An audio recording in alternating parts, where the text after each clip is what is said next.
और महाराज कहते हैं कि इस प्रकार से सप्त दिवस तक कथा का श्रवण करें। भोजनम तु वरम मन्ये कथा श्रवण कारकम नोपवासो वरम प्रोक्ता कथा विघ्न करो यदि। और भोजन के संबंध में कहा कि अल्प भोजन, थोड़ा आहार लेना चाहिए, व्रत रहे या कम आहार लें।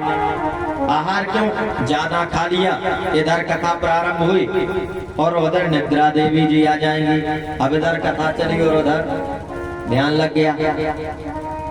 अब पूरी कथा हो गई, बाद में पता चला क्या सुना, राम नाम सत्य हो गया। एक बार महाराज एक गांव में, यहाँ तो सेठ जी नहीं है, एक जगह सेठ जी थे, बड़े कंजूस थे, भयंकर कंजूस, मक्खी चूस।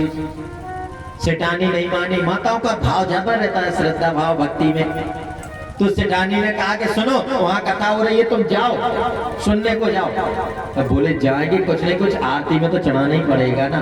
अब सेठानी से ना कहें, अरे सेठानी बोली तुम जाओ फूल ले जाओ। बोले आरती में चढ़ाने, बोले फूल दे रहे। बोले ठीक है चलो, पैसा से तो बचे, फूल चढ़ा देंगे, खाली हाथ नहीं जाना चाहिए, नियम है। तो फूल लेते जाओ। तो फूल चपा के लाए, बढ़िया मुट्ठी बांधे, आ गए चुपचाप। और जैसे ही आए तो लोगों ने देखा, अरे सेठ जी आए, नगर सेठ थे, बड़े आदमी थे, तो आइए आइए आइए आइए। लोगों ने बुलाया, आए, चटाई बिछा दी, पट्टी, बैठ गए, बैठिए, बैठ गए और बैठे। और महाराज कथा जब तक तैयारी हुई, संगीत वाले सब बैठे, जब तक विस्तार हुआ तब तक सेठ जी तो अपने दिन भर के अपने व्यापार बिजनेस का मन रहा, तो दिन भर के थके बांधे थे ही, अपने वहीं पे लुढ़क गए। इधर कथा शुरू हुई, उधर उनकी अपनी कथा शुरू। और पूरी कथा होते होते, और जब कथा पूरी हो गई, आरती हो गई, प्रसाद वितरण सब चले गए। अब वो चटाई वाला बेचारा बेटा वो कह रहा, सेठ जी क्या? बोले अरे अरे हो गई कथा? बोले हाँ। बोले जाइए। उसने कहा जाइए। बोले ठीक है। उठे, उसने अपनी चटाई गुड़ियाई, वो चले गए घर।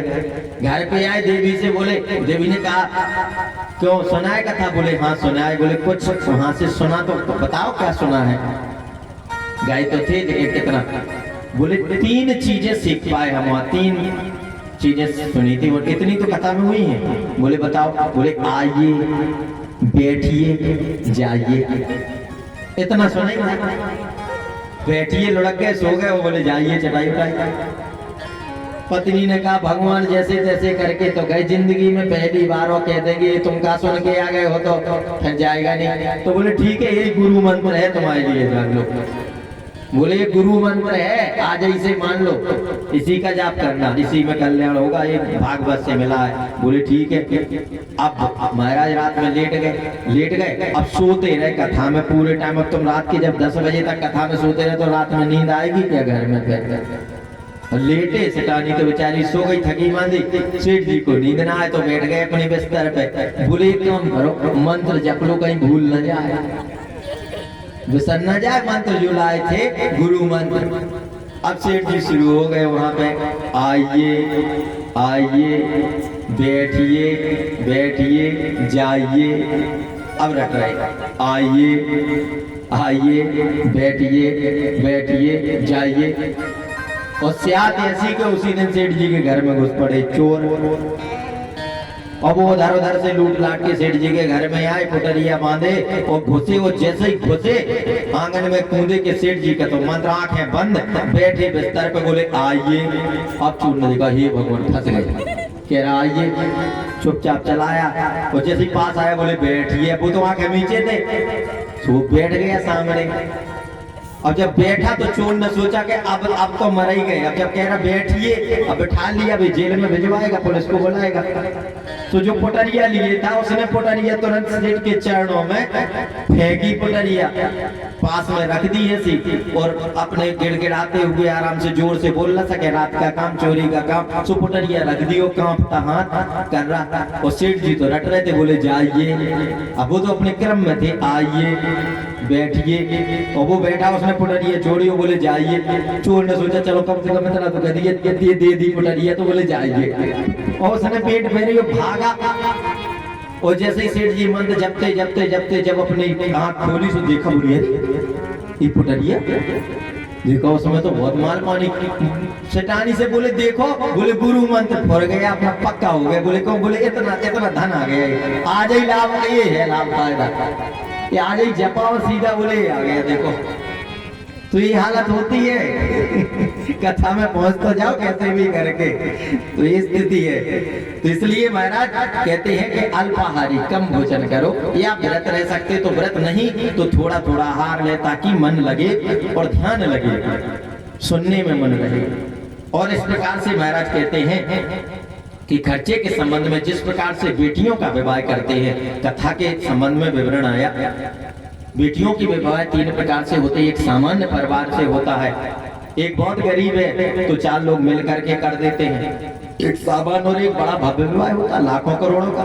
तो जैसी भगवान ने श्रद्धा दे रखी है उसके अनुसार हमें कथा का आयोजन करना चाहिए। कैसे? जैसे बिटिया का विवाह करते हैं, बिटिया की विवाह में कसर लगाते क्या? जिसके 20,000 है वो 20,000 की हैसियत से करता है, 25,000 की, और जिसके 5 लाख है तो वो 5 लाख की हैसियत से करता है। इसलिए भगवान के काम में अपनी जो भगवान ने हैसियत, हमारी थोड़ी है, ये तो उसकी हैसियत है। कहते तो हैं मेरा आपकी कृपा से सब काम हो रहा है, लेकिन मानते नहीं उस बात को। उसी की कृपा से है और उसी गोविंद का सब कुछ है। इसलिए सश्रद्धा होकर के कथा श्रवण करनी चाहिए। और जो श्रद्धा है, भाव है, समर्पण का भाव श्रद्धा का, क्योंकि आगे प्रसंग आएगा सुदामा चरित्र में, तब प्रभु बार बार कहते हैं दुर्योधन की मेवा अच्छी नहीं लगी, विदुर का साग अच्छा था। क्यों? क्योंकि श्रद्धा थी। बिना श्रद्धा के आप करोड़ रुपए भी खर्च करोगे तो बेकार है, और श्रद्धा के साथ आप 10,000 भी खर्च कर रहे हो तो बहुत बड़े हैं, 1 लाख कर रहे हो तो करोड़ों भी। श्रद्धा जरूरी है, इसलिए श्रद्धा और समर्पण से करना। तो इस प्रकार से महाराज एक कथा सप्ताह की दीर्घ का वर्णन हुआ, और कल सृष्टि का वर्णन होगा।